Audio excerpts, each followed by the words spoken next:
Hello, this is my C43. It's currently got a oil cooler issue, which is one of the fables of the gearbox. So this is actually the oil cooler here, so I've stripped all of the front end off. So as you'll see on the oil cooler, it actually has two water pipes here. So these two I've actually cut, so these link into the water system.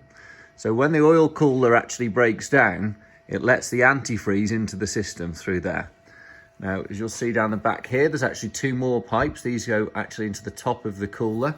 Now, these run all the way down the sides of the gearbox. So this one actually goes down this side, and then the other one you'll see actually runs down just underneath here. So one of the modifications I actually do is I fit a front-mounted cooler onto it. So some of that you'll actually see. So the pipes run all the way back down. And you'll see just up here where they join into the bell housing. And then on the other side as well, you can see this pipe again that runs all the way through and into this side of it. So I'm going to start changing them, start getting some of the components out and ready now. I've actually got some of them laid out here. So this is a oil cooler kit off eBay. There's a few parts and stuff which I'll put in the listings so you can see what I've used, and I've also got some bits as well to do a service on the gearbox at the same time.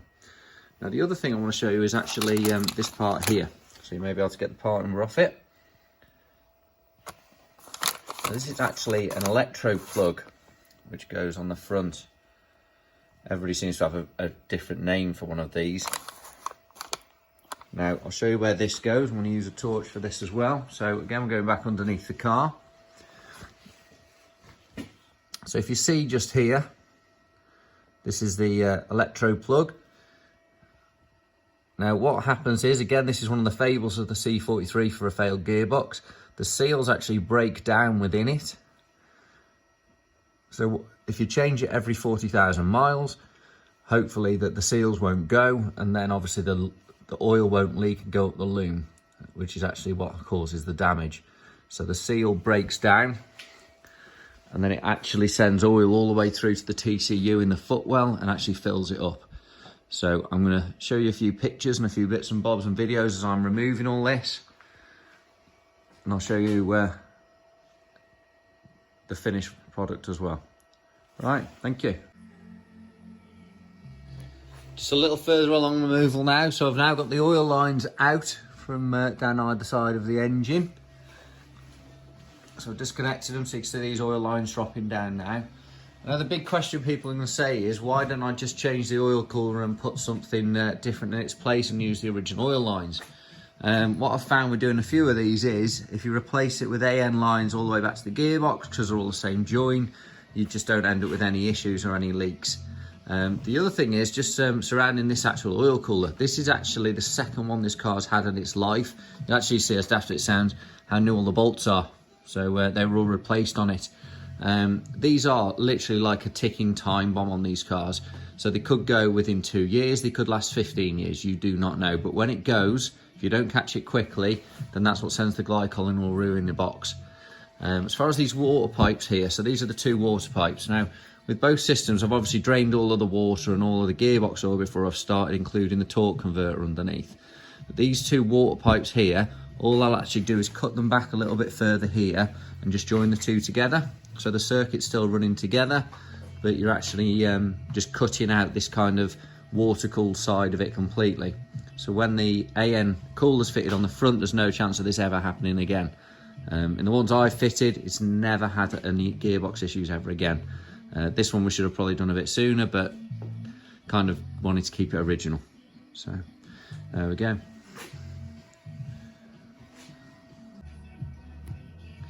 Right, so here we have it. The cooler is now on. I'm just going to show you the routes I took as well for the coolant lines. So you'll see now that the old one's actually removed. So first thing we're going to start here. Now I've actually PTFE taped around here as well. So all of the joints PTFE'd up. So if you follow it here, there's actually a nice hole that goes through here. You can see the line there. I then actually join it on exactly where it was on the block using these AN8 clips. So these are additional on eBay. I'm just going to show you one of these.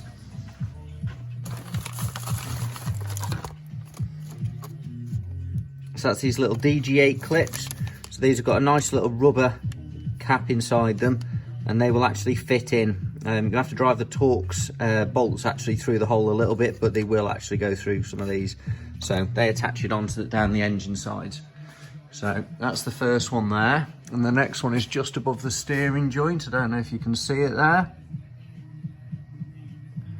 Then you follow the line back. So I'm following the exact same route this actually took before, and then the pipe is actually going to go back on to where the original pipe was up here. So I'll jump in with that in a second. I'm just going to follow you back down the other line as well.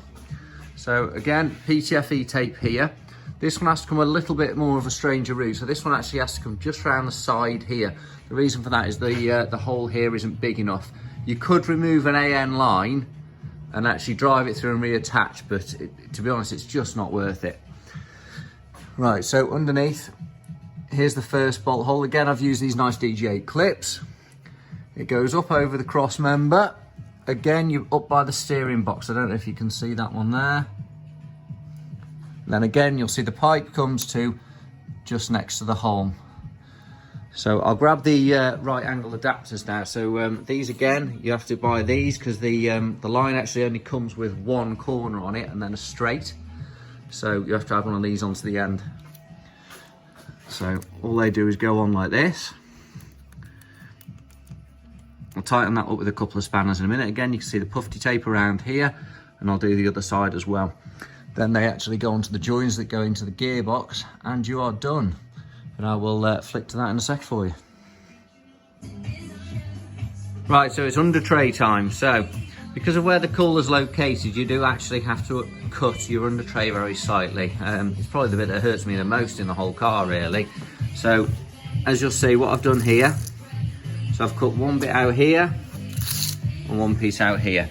It'll then fit, so the flap goes actually in between the fittings, and the lines actually have somewhere to sit within the bumper before they actually jump into the car. The other thing I wanted to mention about is actually the cooler itself. Now, this cooler, it was chosen because basically we tried about 10 different coolers in here. This one fits up inside the gap without moving any pipes, any lines or anything else. You also attach it in just with a couple of, there we go, self-hole making screws, and away you go. So it's ready to attach on. So it's really quick and easy. And as I say, you don't have to adjust any of these other pipes, it just fits inside the gap. The only cutting or real damage you have to do is actually to the under tray, which again is replaceable. So yeah, that's that bit there. Right, just finished doing all the levels now, so you can see we've got a water level. Obviously that's had to be all filled back up because the pipes have been joined together down the bottom. All the oil levels all done as well. It did take me nearly 2 hours to actually bleed it up because the cooler is so efficient. That included bringing the revs up, which I wouldn't go above 30 degrees. Then I took it for a drive for an hour and drove it very hard and came back to 71 degrees, which it instantly started dropping as well. So then I actually put a piece of cardboard in front of the front to stop the air draw, and brought the revs up as well just to gain that 80 degrees. I just want to show you the oil cooler now. The bumper's back on as well. If you see, really hidden behind there.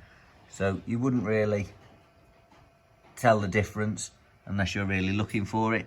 As you can see, no pipes or anything dangling underneath. It's a neat little mod. This is about the 6th C43 I've done this on. I originally developed it when I was working at Eurocharge, and we fitted it to a lot of customers' cars, and also on the C32s, which struggle obviously with the radiator problem as well, with the cooler leaking glycol in. I would advise you guys to do this before your oil cooler fails. They are a ticking time bomb. As I've said a bit earlier, this is the second one this car has had. The first one did last 17 years, the second one's lasted 2. You never know when they're going to go. So for the sake of doing this and changing your oil, please get and do it. But thank you for watching, and yeah, enjoy. Right, here we go. This is all fitted underneath now. So the coupling goes straight into the side of the gearbox. You can see the right angle as well, which was an addition, going straight into there. All the joints have got PTFE tape around them as well. You can see I've actually put the new pilot bush in as well. All that is you pull the plug out, So you just flick this white tab down, remove the plug from the centre, and then it's a 7mm bolt, and you pull the whole plug out. There are more in-depth videos of that online, so please just look about servicing your gearbox. It's a basic thing to do, guys, but the more regularly you do that, you're less likely to get the oil going up the loom as well. So I'll show you that in a minute. Actually, the last preventative action I do regarding that. It's a bit of an all set. Ugh. Right, here we go. This is all joined into the side of the bell housing now, so you can see the coupling goes into the side. The additional 90-degree angle actually joins in. You can see the PTF E-Tech around the joins as well. And then that comes down and along, as I showed you before. Now, the other thing I want to show you as well, we've actually done the electro plug as well. You can remove this just simply by pulling down on the white tab, rotating it round. You pull the centre out, undo the 7mm bolt, and the whole plug comes out. Pretty self-explanatory really when you've got the plug in front of you.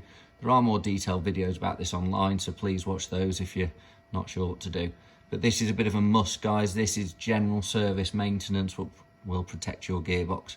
I'll show you in a minute as well the fail-safe I actually use within the pedal box, so as just in case. Just going to go down to the other side as well. So this is the join into there. You can actually see. So it joins into the side again. You've got another 90-degree and the pipe coming down, and that goes back down over the steering and away down the side of the engine. Just to show you underneath as well, so you can actually just see the tips of the bottom of the cooler there. So you can see the cuts are absolutely bob on actually. So the joints just come down, it gives enough room for the pipe,